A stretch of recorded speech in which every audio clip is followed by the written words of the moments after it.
As mentioned earlier, a primary activity of Homes for All is lobbying, and they do both direct lobbying and grassroots lobbying.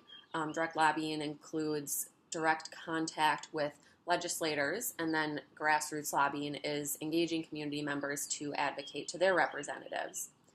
Homes for All utilizes social media, their website, a blog on their website, and then emails to put out calls to action and generate as much constituent contact as possible. And then through direct lobbying, their chair members will form alliances with legislators who they believe will support and advance their agenda, and actually have to secure sponsors for their agendas each year to put forth to the Minnesota legislature. Homes for All also organizes an annual Day on the Hill, which I attended this past year, and they invite people from their supporting agencies, supporters in the legislature, and set up meetings with representatives to talk about their agenda.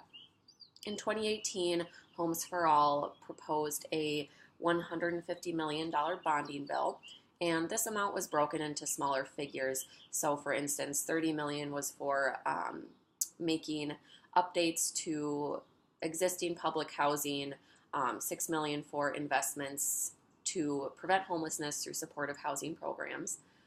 Just a couple examples.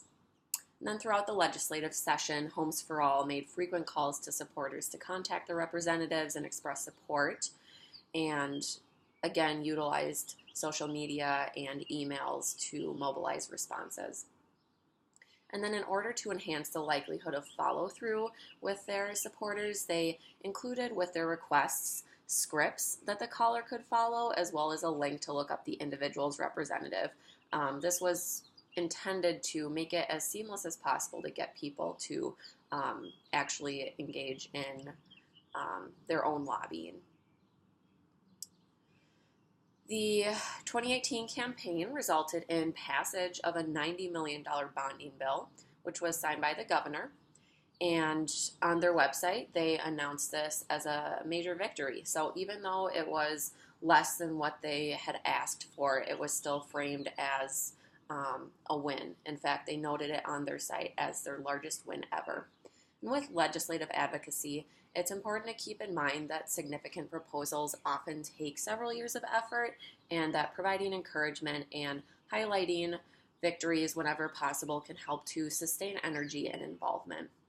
And so by framing this outcome as a victory, it can help to combat what occurs with housing messaging, which is fatalistic viewpoints that the crisis of housing is insurmountable, and can put a tangible value to the often ambiguous concept of affordable housing.